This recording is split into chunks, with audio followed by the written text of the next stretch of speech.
नमस्कार। चलिए आज बात करते हैं एक ऐसे व्यक्ति की जीवन के उस हिस्से की जिसे दुनिया पूछती है लेकिन जिसके बारे में शायद ही कोई खुलकर बात करता है। ये कहानी उपलब्ध स्रोतों पर आधारित है और हो सकता है आपको सोचने पर मजबूर कर दे। भारत में महात्मा गांधी, ये नाम सुनते ही क्या याद आता है? हमारे नोटों पर उनका चेहरा, इतिहास की किताबों में उनकी कहानियां। वो राष्ट्रपिता हैं, एक ऐसी पहचान जिससे हम सब वाकिफ हैं। लेकिन क्या हम उस इंसान को सच में पूरा का पूरा जानते हैं जिसे हम इतना सम्मान देते हैं, या फिर कहानी में कुछ ऐसे पन्ने भी हैं जिन्हें अक्सर पलट दिया जाता है? तो इस कहानी की शुरुआत होती है एक 77 साल के बुजुर्ग से। एक ऐसा इंसान जो अपनी जिंदगी के आखिरी पड़ाव पर था। और कहानी के दूसरे छोर पर कुछ लड़कियां जिनकी उम्र थी महज 17-18 साल, मतलब वो अपनी जिंदगी की बस शुरुआत ही कर रही थीं। और वो कर क्या रहे थे? एक ही बिस्तर पर, साथ में, बिना कपड़ों के। हाँ, सुनने में ये बहुत अजीब, शायद शॉकिंग भी लगे, लेकिन ये गांधी की जिंदगी का वो दर्ज किया हुआ हिस्सा है जिसके बारे में आज हम बात करने वाले हैं। तो आखिर ये सब था क्या? ये प्रयोग क्यों किया जा रहा था? चलिए सुलझी गुत्थी को जरा सुलझाते हैं। तो हुआ ये कि 1946 और 47 के आसपास गांधी जी ने इसे अपने ब्रह्मचर्य का, मतलब अपने सेल्फ कंट्रोल का फाइनल टेस्ट माना। और ये टेस्ट सिर्फ सोच तक ही सीमित नहीं था, ये एक फिजिकल एक्ट था, जवान लड़कियों के साथ एक ही बिस्तर पर सोना। और देखिए, यही बात इस कहानी को और भी ज्यादा पेचीदा बना देती है। एक तरफ तो ये हो रहा था और दूसरी तरफ यही गांधी जी थे जो पब्लिक में कहते थे कि महिलाएं तो नैतिक शक्ति में पुरुषों से कहीं बेहतर है। ये जो विरोधाभास है ना, ये हमें रुककर सोचने पर मजबूर करता है। अच्छा, तो ये महिलाएं थी कौन जो इन एक्सपेरिमेंट्स का हिस्सा बनी? ये लिस्ट देखिए, ये काफी चौंकाने वाली है। इसमें उनकी अपनी ग्रैंडनीज, मतलब भाई की पोती मनु गांधी थीं, सिर्फ 18 साल की। फिर एक और रिश्तेदार आभा गांधी, और तो और उनकी अपनी पर्सनल डॉक्टर सुशीला नायर भी इसमें शामिल थीं।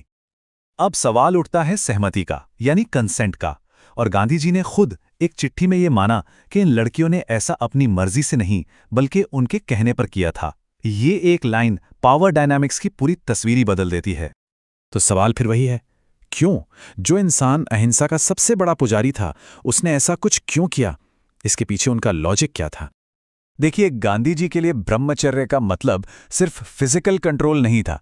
उनके लिए ये मन, वचन और कर्म हर लेवल पर अपनी इच्छाओं को काबू करने जैसा था। उन्हें लगता था कि ऐसा करके वो एक जबरदस्त आध्यात्मिक शक्ति हासिल कर लेंगे। इसकी जड़ें काफी पुराने हैं। 1906 में 37 साल की उम्र में उन्होंने ब्रह्मचर्य का प्रण लिया। सब ठीक चल रहा था, लेकिन फिर 40 साल बाद 1946 में नुआखली में जो दंगे हुए, उन्होंने गांधी जी को अंदर तक हिला दिया। उन्हें लगा कि देश में ये जो हिंसा हो रही है, उसकी वजह कहीं ना कहीं उनकी अपनी आध्यात्मिक शक्ति की कमी है। और बस इसी सोच ने उन्हें इन फाइनल टेस्ट की तरफ धकेल दिया। उनका मानना था, और ये समझना बहुत जरूरी है, कि अगर वो अपनी इच्छाओं पर पूरी तरह से काबू पा लेते हैं तो उनकी ये पर्सनल स्पिरिचुअल पावर पूरे देश को इस सांप्रदायिक हिंसा की आग से बचा सकती है।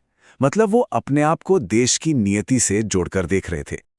लेकिन क्या उनके इस तर्क को उनके करीबियों ने माना?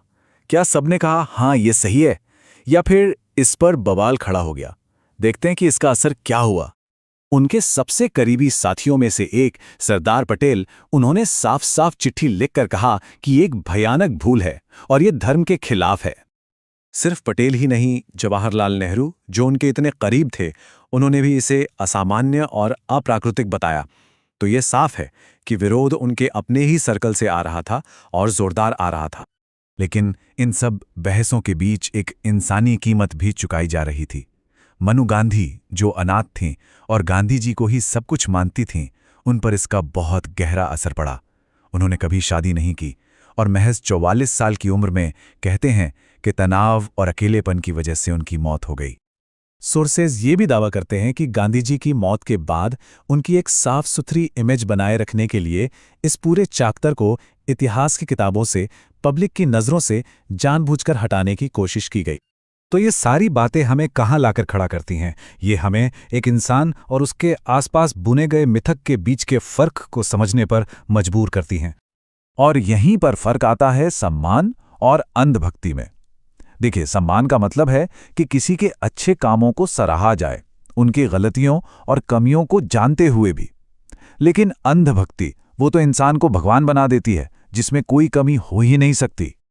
आखिरकार कोई भी इंसान पूरी तरह से ब्लैक या वाइट नहीं होता। हम सबकी जिंदगियों में कॉम्प्लेक्स ग्रे एरियाज होते हैं, जहां सही और गलत की लकीरें धुंधली हो जाती हैं। तो आखिर में ये चर्चा हमें एक बहुत बड़े सवाल पर छोड़ जाती है। क्या हम किसी महान व्यक्ति का सम्मान करते हुए उनके कुछ कामों पर सवाल उठा सकते हैं? क्या एक हीरो को उसकी पूरी इंसानियत के साथ, उसके अच्छाइयों और बुराइयों के साथ देखना मुमकिन है?